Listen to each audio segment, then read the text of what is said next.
4 दिन का मैं टाइम देता हूँ, 4 दिन के अंदर ये साबित करो, और नहीं तो फिर 4 दिन के अंदर प्रेस कॉन्फ्रेंस बुलाकर माफी मांगना।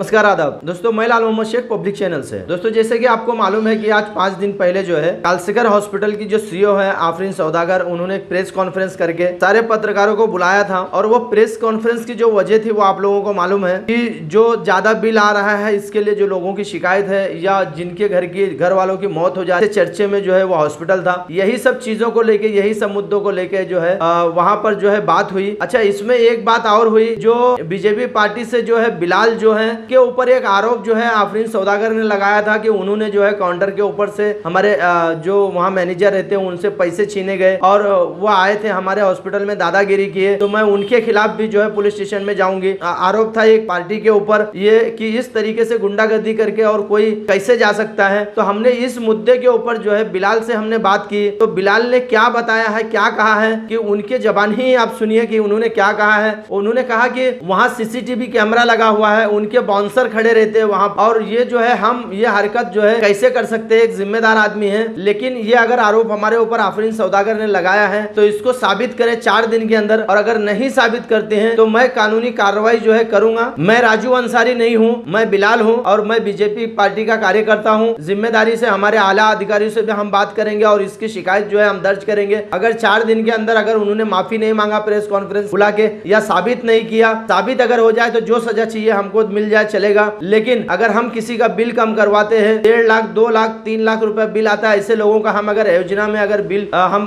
कम करवाते हैं तो क्या गुनाह है? अगर ऐसा करना गुनाह है तो मैं बार बार करूंगा, लोगों की मदद करूंगा मैं और लोगों के हेल्प करूंगा, क्योंकि इसी चीज के लिए हमारी ऊपर जिम्मेदारी बिठाई गई है और हमको दी गई है। मैं अपनी जिम्मेदारी से पल्ला नहीं झाड़ूंगा। आइए क्या कहा उन्होंने, और वहां पे कुछ लोग भी थे जो हादसे हो चुके हैं वो भी ले, उनसे भी हमने बात किया है। और हमारे जो पत्रकारों में से थे हमारे रफीक कामदार जो हिंदुस्तानी रिपोर्टर के संपादक है वो भी थे वहां पर, उन्होंने भी सवाल क्या किया है और किस तरीके से उनके सवालों का जवाब जो है बिलाल ने दिया है। आइए सुनिए, क्या उनके जबानी सुनिए आप क्या कहा उन्होंने। बिलाल शेख साहब, आज ये पत्रकार परिषद आपने बुलाई है, क्या मकसद है इस पत्रकार परिषद बुलाने का और ऐसा क्या मुद्दा है आपका आज?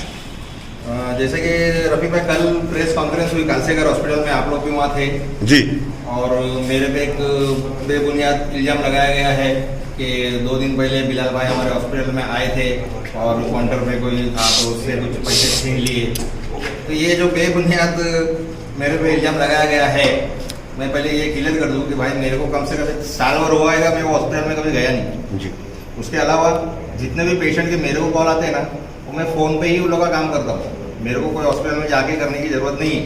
और अल्हम्दुलिल्लाह आज सब जन, तो बहुत कम लोग जो आ पाए उन लोगों को बुलाया हूँ मैंने। इन लोगों के मैंने काम किया हूँ जो कि बहुत परेशान थे हॉस्पिटल की तरफ से, और बॉडी नहीं दे रहे, किसी का डिस्चार्ज नहीं हो रहा है, 3-3 लाख 4-4 लाख के बिल है, जो कि लोग ज्योतिबा फुले में कभी लेते ही नहीं है, और लेते तो भी लोग कैश लेते। वो सब विद प्रूफ बात कर रहा हूँ मैं, आपको जो चाहिए मैं बिल्स वगैरह भी दिखा दूंगा। तो 3-3 4-4 लाख रुपए मैंने इन लोग के वहाँ पर से जीरो कराया पूरा। ऐसे कितनी केसेस थी टोटल? मेरे ख्याल से 30-35 आदमी का मेरे पास होगा डेटा। 30 से 35 लोग जी, और सबके 3 से 4 लाख के बिल थे? नहीं, अलग अलग अमाउंट है। 1.5 लाख भी है किसी का 1.25 लाख है, 1.25 लाख है। अच्छा, मैक्सिमम ये हाईएस्ट है 4 लाख के? 4,67,000 था। अच्छा, तो ये सीईओ आफरीन सौदागर ने कहा कि आपने बिल काउंटर पे से उनके कैशियर के हाथ पर झपट्टा मार करके पैसे छीन लिए जी। तो इस पर क्या कहेंगे आप? मैं इस पर यही कहूँगा कि मैं बोल रहा हूँ ना, मैं तो साल भर हो गया हॉस्पिटल गया भी नहीं, और फिर भी अभी मैं ये कहना चाहता हूँ कि जैसा कि आफरीन सौदागर ने मुझे बोला है ऐसा कि मैं आके काउंटर के ऊपर से पैसा छीना, तो इसका 4 दिन का मैं टाइम देता हूँ। 4 दिन के अंदर ये साबित करो, और नहीं तो फिर 4 दिन के अंदर प्रेस कॉन्फ्रेंस बुलाकर माफी मांगना। अच्छा, और नहीं तो फिर मैं मेरे को क्या कार्रवाई करने का मैं आगे कार्रवाई करूंगा। अच्छा, आज आपने कुछ पुलिस में कोई इस बारे में लिखित पत्र भी दिया है, क्या दिया है आपने और कहाँ दिया है? मैंने पुलिस कमिश्नर डीसीपी उमरा चौकी, हाँ, और मनपा कमिश्नर और हमारे मुख्यमंत्री साहब, उसके अलावा मेरे भाजपा के हमारा बीजेपी पार्टी का और किरीट सुमैया जी, देवेंद्र फडणवीस जी और निरंजन दावखरे साहब, पीएमओ सीएमओ सब जगह पे मैंने पूरे लेटर डाल दिया हूँ। और वही इसमें है कि भाई ये लेटर देखो सब जगह के स्टाम्प लगे हुए इसके ऊपर, ये मैंने डाला हूँ। सीसीटीवी फुटेज और इसमें मैंने ये मांग किया हूँ कि ये तारीख को इतने बजे, जब मैं वहाँ बाहर खड़ा था, मैं अंदर गया नहीं, तो भी ये तारीख के इतने बजे का फुटेज मेरे को निकाल के दिखाओ। अच्छा, उसमें तुमको पता चल जाएगा कि मैं आया था कि नहीं आया था। अच्छा, मैं बोल रहा हूँ ना 4 दिन का टाइम दे रहा हूँ, 4 दिन में या तो फिर साबित करो, मतलब तो जिस फिर तारीख का वापस उनका दावा है उस तारीख को आप गए नहीं है वहां पर? नहीं, 10 तारीख को मैं वहाँ था, हाँ, मगर मैं प्रोमाइसिस के बाहर था रोड पे। अच्छा, मैं वहाँ अंदर भी नहीं गया, उन लोग के प्रोमाइसिस में भी नहीं गया। अच्छा, और मैंने वो बाहर खड़े रह के लाइव भी दिया। अच्छा, वो पेशेंट का क्या था, 2 लाख रुपए का उन लोग ने इंजेक्शन खरीद के दिए, 80,000 रुपए डिपॉजिट किए, हाँ, और बोले पेशेंट अच्छा है डिस्चार्ज कर देंगे। दूसरे दिन फोन आता कि दे दोगे, और अभी अच्छा। बोल रहे कि 2,30,000 रुपए भरो, हाँ। नहीं तो हम बॉडी नहीं देंगे। अच्छा, तो हमारा पूरा मंडल बीजेपी का वहाँ पर था, और मेरे मोर्चा के लोग थे वहाँ पर, माइनॉरिटी मोर्चा के। हाँ। तो मुझे कॉल आया, कुणाल जी ने मुझे बुलाया कि सर आप थोड़ा आ जाओ इधर। तो मैं वहाँ गया, मगर रोड तक ही गया, अंदर नहीं गया मैं। अच्छा। बाद में मैंने मेरे हिसाब से बात करके मेरे सोर्सेस लगा के मैंने 2,30,000 रुपए को जीरो कराया, उनकी बॉडी भी दिला दिया। अच्छा, वो कौन परिवार है उसके बारे में क्या जानकारी बताएंगे वो आप? सर भिवंडी के नागरी लोग थे, भोईर नाम है, सचिन भोईर। हाँ। वहाँ के प्रधान है वो, गाँव के, उन लोग का मैटर। अच्छा, भी ऐसे कोई परिवार मुमरा कौसा के जिनके मरीज वहाँ एडमिट थे और उनके बिल आपने कम कराए, जी। वो कोई अभी आपके यहाँ साथ में मौजूद हैं? जी सर, वैसे तो मैं बोला ना बहुत जाने, मगर हाँ। जो एक्चुअली शॉर्ट पीरियड में मैंने फोन करके बुलाया, तो जितने आप आए उतने यहाँ पर है। अच्छा। आप इन लोगों को भी पूछ सकते हैं इनके साथ में क्या क्या हुआ कालसेगर में, इस अच्छा। तरह की परेशानी इन लोग उठा के फिर मेरे पास आके बात किए, तो फिर मैंने हेल्प किया। अच्छा, नहीं, सबसे पहले तो आप अपना परिचय दीजिए और अपना रहने का एड्रेस बताइए। मेरा नाम मंसूर है, मैं राबोड़ी में रहता हूँ। जी, सेकंड राबोड़ी में। हाँ, मेरी बहन भिवंडी से है। हाँ, उसको मैं कालसेगर में 16 तारीख को एडमिट किया था। अच्छा, तो उसके बाद में वो लोग ने 2-3 दिन के बाद 20 तारीख को इंजेक्शन का बोला। हाँ, 35,000 का इंजेक्शन लगेगा, आप जल्दी पैसा देके इंजेक्शन का बंदोबस्त कर दीजिए। हाँ, तो मैं फिर भी दे दिया, मैं आके पैसा कैश एडवांस उधर भरा, उधर 35,000 रुपये मेडिकल में, हाँ। और इंजेक्शन भेज दिया ऊपर। हाँ, उसके बाद में सेकंड डे छोड़ के थर्ड डे भी बोला कि इंजेक्शन लगेगा करके, 35,000 का इंजेक्शन। हाँ, तो भी मैं दे दिया इंजेक्शन 35,000 का, सेकंड इंजेक्शन। उसके बाद में उसी दिन रात को मेरे को फोन आता है कि आप लोगों ने इंजेक्शन नहीं दिया है। जी, तो मेरे को डर लग गई, मैं बोला कहीं ये लोगों ने इंजेक्शन दिया है कि नहीं, हाँ, तो उनके पास एंट्री है क्या नहीं, उसका कुछ सिस्टम है क्या नहीं, तो वो देखना था। अच्छा। मैं बोला आप लोग जो आपने आपके सिस्टम में होना चाहिए कि इंजेक्शन दिया कि नहीं। हाँ, कहीं मेरे को ये भी नहीं मालूम कि पहला इंजेक्शन नहीं दिया, कल मेरे पेशेंट को कुछ भी हो गया तो उसका जिम्मेदारी कौन लेगा? अच्छा। क्योंकि उधर जाने के लिए मिलने के लिए तो है ही नहीं, कोई मिलने को देता ही नहीं उधर। उसके बाद में मैं फिर भी उन्होंने इंक्वायरी किया तो बोले हाँ ठीक है दिया है करके। उसके बाद में कुछ 3 तारीख को मेरे पेशेंट को डिस्चार्ज देने का दिन था, तो उस दिन मेरा पेशेंट का बिल हुआ 2,49,000 रुपये। अच्छा, तो उतना पैसा तो मेरे पास नहीं था, और मैं सोचा चलो उधर से कुछ योजना है, कुछ बोले थे मेरे को हो जाएगा करके। हाँ। तो मैं बोला सर कुछ योजना में कुछ आएगा क्या? बोले नहीं नहीं वैसा कुछ होता नहीं है। मैं बोला इतना पैसा मेरे पास नहीं है। बोला तुम बंदोबस्त करो पैसे का, अच्छा, नहीं तो पेशेंट को डिस्चार्ज नहीं मिलेगा। हाँ, तो हमारे बिलाल भाई है, उनसे मैं फोन के ऊपर बात किया, तो तो उन्होंने आप पहले से जानते हैं बिलाल भाई को या किसी ने संपर्क कराया आपका? किसी ने संपर्क कराया, बोले हाँ। आप अच्छे हैं, आप बात करिए उनसे, कुछ तो भी आपको हेल्प करेंगे। अच्छा, तो फिर मैं इनको फोन किया, भाई ने मेरे को बोले कि ठीक है आप उनसे बात करिए, योजना से क्या होता है देखिए, क्योंकि इतना बिल मेरे को भी एक्सपेक्टेड नहीं था ये। अच्छा, 2 लाख मतलब 2.5 लाख रुपया बिल, तो इसका कुछ है ही नहीं ना। उसका मेडिकल तो जो महंगा मेडिकल हो तो मैं मेडिसिन मैं दे रहा हूँ, 35,000 का इंजेक्शन। हाँ, उसके बाद भी इतना बिल भरने के बाद मेरी कैपेसिटी नहीं थी। अच्छा, बिलाल भाई को फोन जो आपका बिल था वो बिल कितने दिन का था? 16 तारीख से 3 तारीख तक का, 18 दिन। 16 जून से 3 जुलाई तक का। हाँ। जी, ठीक है। तो 18 दिन का कोविड पेशेंट थी आपकी कोविड बहन? पेशेंट थी। अच्छा, और ठीक। वो भी जो टेस्ट होता है उसका तो अलग पैसा लेते थे मेरे पास। अच्छा, बिलाल भाई ने फिर बातचीत की, क्या हुआ फिर? बिलाल भाई ने इधर फोन किए, बोले ठीक है। मैं बोला बिलाल भाई मेरा पैसा नहीं है, और मेरी कैपेसिटी नहीं थी उतना पैसा देने की। मेरी बहन है, वो उसका हस्बैंड रिक्शा चलाता है भिवंडी में, तो आपको मालूम है भिवंडी में रिक्शा में कितना पैसा मिलेगा, उनकी कैपेसिटी नहीं थी। फिर भी बिलाल भाई ने बोले ठीक है, तो बिलाल भाई ने काफी कोशिश करके उधर से मेरे को डिस्चार्ज दिलवाया। अच्छा, तो कितना आखिर में आपने पैसा भरा? 2,49,000 बिल था, तो फिर भरना कितना पड़ा? मैं एक्चुअली में उन लोगों ने मेरे को फोन आता था उधर से क्या आपका पेशेंट है वो आपने एडवांस कुछ भी नहीं दिया है, तो मैं पहले 40,000 रुपये दिया डिपॉजिट। और वो भी उन लोग क्या बोलते थे, वो लेडी कोई फोन आता था, बोलते आपका एडवांस भरो तो पेशेंट को मेडिसिन बंद हो जाएगा। अच्छा, ये कुछ बोलने का तरीका नहीं है ना। हाँ, कल मेडिसिन बंद हो जाएगा मतलब क्या है? अच्छा। तुम लोग क्या पैसा, पेशेंट तो उधर ही है ना, तुमको पैसा नहीं देंगे तुम मेडिसिन बंद कर देंगे क्या? जबरदस्ती है क्या तुम्हारी? तो मैं बोला ठीक है मैं देता हूँ। उस टाइम तो मैं कुछ बोल नहीं पाता था ना, मेरा पेशेंट है अंदर, एक तो रिस्पॉन्सिबिलिटी है। तो उसके बाद में मैं कुछ 40,000 रुपये भरा। उसके बाद में और 2 दिन के बाद फोन आया, बोला तुम 40,000 रुपये दिया है, तुमका 1.5 लाख के ऊपर गया रहेगा बिल, और एडवांस भर दो करके डिपॉजिट। तो मैं बोला चलो ठीक है। तो मैं 20,000 की तरह से भी किया और डिपॉजिट भरा। मेरा 60,000 रुपये डिपॉजिट भरा उधर में। अच्छा। और उसके बाद में मेरी कैपेसिटी थी, मैं सोचा चलो 60,000 के 1 लाख तक बिल होगा योजना में कुछ एडजस्ट करके। जब 2.5 लाख का बिल देखा तो मेरी कैपेसिटी के बाहर गया। तो मेरे को बिलाल भाई ने बहुत हेल्प किया है। तो 3 जुलाई को फिर आखिर में आपने 60,000 रुपये डिपॉजिट किया था, 2,49,000 का बिल था। तो आखिर में बिलाल भाई के मदद से और सहयोग से कितना बिल भरना पड़ा आपको? नहीं, उसके बाद में मेरे को नहीं भरना पड़ा। 60,000 रुपये में ही निपट गया? 60,000 नहीं मेरा हुआ, पूरा काम हो गया। हाँ। और बहन अच्छी होकर के बहन अच्छी होके मैं डिस्चार्ज लेकर के वापस आ अगर बिलाल भाई नहीं होते तो मेरे को डिस्चार्ज उधर से नहीं मिलता था। अच्छा। मैं बोला बस क्योंकि मेरे पास पैसे नहीं थे। और अच्छा। उनका लैंग्वेज वही था कि आप पैसे भरो और डिस्चार्ज करके ले। अच्छा। पैसे नहीं भरते हुए आपने योजना के तहत कुछ राशन कार्ड दिया उधर या आधार कार्ड दिया था? नहीं, राशन कार्ड आधार कार्ड दोनों दिया था मैं, लेकिन उन लोगों का काम था क्या योजना में पेपर फॉलो करने के लिए आगे उन्होंने भेजा नहीं था पेपर। उसमें उन्होंने आपकी मदद करनी चाहिए थी प्रोसेस पूरा करने में, वो की नहीं उन्होंने। ठीक, क्या बताएंगे आप, आपकी क्या केस थी? मेरा नाम इकबाल खान है और मेरे मामू एडमिट थे कालसीकर में। कहाँ रहते आप? मैं श्रीलंका में रहता हूँ। कौन सा श्रीलंका? श्रीलंका में। अच्छा, हाँ। तो मामू एडमिट थे, 22 तारीख को एडमिट हुए, 24 दिन के लिए एडमिट थे वो। 22 जून को? 22 जून को एडमिट हुए। हाँ। ठीक है, 24 दिन के लिए एडमिट थे वो। और फिर उस दरमियान में उनका हमने स्टार्टिंग में 10,000 रुपया भरा और स्टार्टिंग से मैंने बिलाल भाई को फ़ोन किया था और बताया था उनको कि ऐसा ऐसा है मामू एडमिट। बोले राशन कार्ड और आधार कार्ड वहाँ सबमिट करना पड़ेगा योजना के लिए, तो आपको कोई बिल या कोई इंसान तकलीफ नहीं देगा, कोई फोन नहीं आएगा, आपका पूरा पैसा जो है योजना में हो जाएगा। हाँ। बट ऐसा हुआ कि जैसे जैसे बिल बढ़ते गया रोज मुझे फोन आते थे कि बिल बढ़ रहा है आपका, पैसा क्यों नहीं भर रहे हो।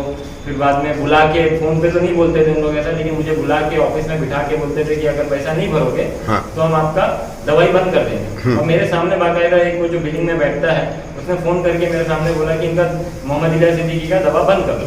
अच्छा। ये पेशेंट का दवा बंद करो। तो मैंने बोला सर ऐसा मत करो, मैं इंतजाम कर रहा हूँ। उनके सामने यही बोलना पड़ता था। फिर बिलाल भाई से बात होती थी, बिलाल भाई बोले आप कंप्लेन लेटर लिखो, क्योंकि ऐसा कोई कर रहा है, कोई दवा नहीं कर रहा है तो मैं मेडिकल नेग्लिजेंस का उनके ऊपर केस हो जाएगा। आप कंप्लेन लेटर लिखो। और हर बार मेरी मामी को फोन कर करके सताते रहते थे। अच्छा। बिल भर रहे कि नहीं, 2,60,000 हो गया, 2,40,000 हो गया। एंड में 3,63,000 बिल हुआ। और फिर बिलाल भाई ने जैसा बोले थे कि पैसा कुछ भरना नहीं है, स्कीम में पूरा पास हो गया, उनको आप पैसा दोगे तो डबल पैसा हो जाएगा, उनकी जेब में जाएगा। तो मैं बैठा था, मुझे बोला कि उन्होंने आपका स्कीम का काम चल रहा है, आप बैठो। मुझे डिस्चार्ज देके ट्रांसफर करना था बिलाल हॉस्पिटल में ट्रांसफर करना था, क्योंकि नॉन कोविड हो गए थे वो। तो उन्होंने ही बोला था ट्रांसफर करके बिलाल में ले लो। तो अब उन्होंने टाइम वेस्ट कर रहा है, हमारा टाइम वेस्ट कर रहा, मामी को खाई थी, क्योंकि बिलाल में कैसा है कि अभी बेड रिजर्व करके रखा हुआ था, जितना जल्दी से जल्दी पहुंच जाए उतना अच्छा था। तो भाई में मामी बैठे थे और वो टाइम वेस्ट करते करते फिर वो बाहर चला गया। वो जानबूझ के कर रहा था ऐसा, 1.5-2 घंटा बिठाया। उसके बाद में चाय की डबरी पे खड़ा था और फिर मामी उधर खुद ही भाग के गए, बोले क्या करो, कुछ करो ना सर, जल्दी करो, डिस्चार्ज करो। तो उसने बोला नहीं ऐसा नहीं है, काम करो, खाली दवाई का पैसा भर दो। सबके साथ एक टेक्निक करते हैं हम लोग, जितने पेशेंट दूसरे भी मिले ना सबके साथ सेम टेक्निक करते हैं। बोलते दवा का पैसा भर दो, चलो जान दो, बाकी जो है 1,20,000 भर दो। उसने बिल भी नहीं देखा था हमारा कि कितना बिल है, अपनी मर्जी से। कितना बिल था आपका? 3,63,000 था और 3,63,000 रुपए। अच्छा। और 10,000 हमने पहले भरा था। अच्छा। 10,000 हमने भरा था एज ए एडवांस। और उसके बाद में वो बोल रहे हैं कि अच्छा 1,20,000 भर दो दवा का, डायरेक्ट एकदम चाय पी रहा है और चाय पीते पीते बात कर रहा है, बोले 10,000 भर दो। अच्छा। 1,20,000 भर दो। तो मामी बोले इतना तो पैसा है नहीं मेरे पास। तो बोले नहीं एक काम करो, दूसरे 2 जन थे उन लोग भी बिलिंग पे बैठते, मेन हेड बिलिंग के वही है। तो उन्होंने बोला कि एक काम करो 50 दे दो, चलो। तो मैं उतनी देर में पहुंच गया। तो मामी को बोला मामी 50 कहाँ से देंगे, जब बिलाल भाई अपने को बोले पैसा नहीं देना है। तो बोले तो रुको ना, उधर हो जाएगा, नहीं तो पैसा, मतलब उन लोग टरका रहे थे, बोले नहीं पैसा कैसे नहीं, हम लोग यहाँ ट्रीटमेंट किए, तुम्हारा MJPJ से पास हो जाएगा तो पैसा मिल जाएगा। मतलब उनको वो बेचारे को परेशान कर रहे थे। और लास्ट में उन्होंने 40,000 रुपया लिया, बोले अच्छा 40,000, भाव तो कर रहे थे चाय की डबरी में, बार्गेनिंग हो रहा था, बार्गेनिंग हो रहा था एकदम। अच्छा, तो बार्गेनिंग करके 40 में 30 बोल रहा था, बोले नहीं 30 में तो नहीं हो जाएगा, बहुत कम हो जाएगा, 40 ले लो। तो 40,000 रुपया उन्होंने लिया और बिलिंग काउंटर पे जाके मामी ने भरे और एज एन एडवांस उन्होंने लिख के दिया 40,000 रुपये। अच्छा, एडवांस लिख कर दिया 40,000 रुपये। अच्छा, और फिर बाद में डिस्चार्ज दे दिया। अच्छा, उन लोग उधर के मैनेजमेंट सब ऐसे ही करते हैं और सब पेशेंट के साथ यही उन लोग का सिस्टम है। ठीक भाई, क्या बताएंगे, आपके साथ में भी आपकी शिकायत है कालसेकर अस्पताल की ज्यादती को लेकर? 26 तारीख को मेरे जो ससुर हैं, हाँ, उनका डिस्चार्ज होने के बाद नीचे लाने के दौरान 2.5 घंटे का पीरियड इन लोगों ने लगाया और वो 2.5 घंटे के आने के बाद मेरे ससुर 90% तक ऑफ हो चुके थे, सिर्फ एक सांस से चल रहे थे। वहाँ के डॉक्टर के आधार रिपोर्ट के हिसाब से ये रिपोर्ट बताती है कि मेरा पेशेंट एकदम परफेक्ट था, जिसे खालिद अंसारी ने डिस्चार्ज किया। उसके 2.5 घंटे के पीरियड में इन लोगों ने बहुत बड़ी अंदर कोई भूल चूक किए हैं कि जिसमें मेरा पेशेंट ऑफ हो गया। अच्छा, उसके बाद मैं आपको ज्योतिबा फुले स्कीम के ताल्लुक से बताना चाहता हूँ। ये मेरे राशन कार्ड, आधार कार्ड जमा करने के बाद इन लोगों ने 20,000 रुपया मुझसे कहा कि अप्रूवल हुआ। अच्छा, ये वो लेटर जिसमें बाद में उन लोगों ने कहा कि आपका 89,000 बिल हुआ है, 20,000 कट के आपको बाकी का पेमेंट भरना पड़ा। अच्छा, मैं उस ताल्लुक से, योजना के ताल्लुक से जुड़े हुए कुछ लोगों को लेके गया तो उन लोगों ने कहा कि इनका तो फ्री में हो चुका है, फिर आप इनसे क्यों पैसा मांग रहे हो। अच्छा, यहाँ तक के डिस्चार्ज के वक्त 6:30 बजे काउंटर पे वो लेडीज ने मुझसे कहा कि मैं आपको गेट पास और डिस्चार्ज लेटर नहीं दूंगी, पहले आप पेमेंट करो। अच्छा, फिर मुझे वहाँ से वही आदमी को फ़ोन लगवाना पड़ा कि भाई आपने तो कहा फ्री में हो गया, फिर ये लोग क्यों पैसा मांग रहे हैं। फिर उन लोगों ने फ़ोन रिसीव करने के बाद मुझे गेट पास दिया और डिस्चार्ज कार्ड दिया। उसके बाद में मेरा पेशेंट नीचे आया तो टोटल ख़त्म हो चुका था। उस ताल्लुक से मैंने मुमरा पुलिस चौकी में अर्जी भी दिया हूँ। अच्छा, ये वो अर्जी है।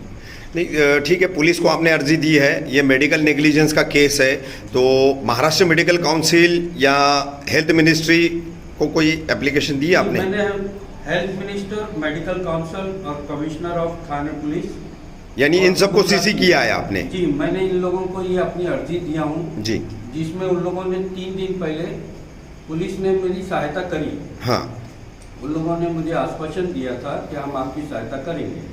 उन लोगों ने मेरी सहायता करी और CCTV फुटेज की मांगनी लेटर कालसेकर हॉस्पिटल को भेजी। अच्छा, ठीक। तो इस ताल्लुक से मैं यही चाहूँगा कि इंसाफ मिले। एक ज़ईफ आदमी जो परहेजगार आदमी था वो बेमौत मर गया, उसको इंसाफ मिले।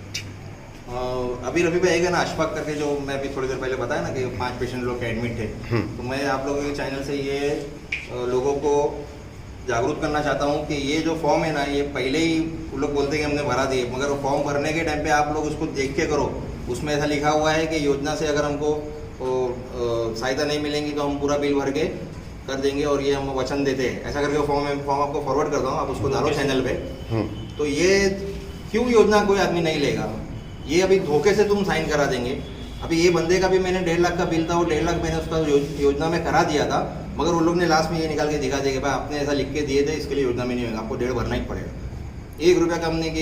एक सवाल है जिनकी मतलब जैसे आपने बताया 20,000 का पहला इंस्टॉलमेंट योजना में आ जाता है, उसके बाद फॉलोअप नहीं होता है, तो वो तो ऐसा दिखाया जाता होगा ना कि फॉलोअप नहीं हो रहा है, और वो फॉलोअप करते होंगे, पैसा आता होगा, वहाँ से अलग पैसा लेते होंगे और मरीजों से अलग पैसा लेते होंगे, यानी एक केस पे डबल अमाउंट भी आने की फिर इसमें घोटाले की ये आशंका है ना। अभी जैसे कि जिमी सर ने बताया ना, 20,000 रुपए का, हाँ, बोले भाई आपका 20 ही पास हुआ, बाकी का भरो। हाँ, तो ये 20 के ऊपर जब बिल गया ना, तो हॉस्पिटल वहाँ पर योजना वालों को एक लेटर भेजता है कि भाई 20 के ऊपर का इनका बिल हुआ है और 20 भेजो। अच्छा, तो ये लोग क्या करते हैं, वो अपने को क्या बोलते हैं, 20 ही पास हुआ है। हाँ, अब तुम्हारा 1.5 लाख का बिल है ना, तो 31 तुमको भरना ही पड़ेगा। हाँ। बाद में वो लोग तो फिर वो पूरा अमाउंट जमा करा दे योजना में, अच्छा तो वहां से भी 1.5 आ रहे, यहाँ हाँ। से भी 31 आ रहे।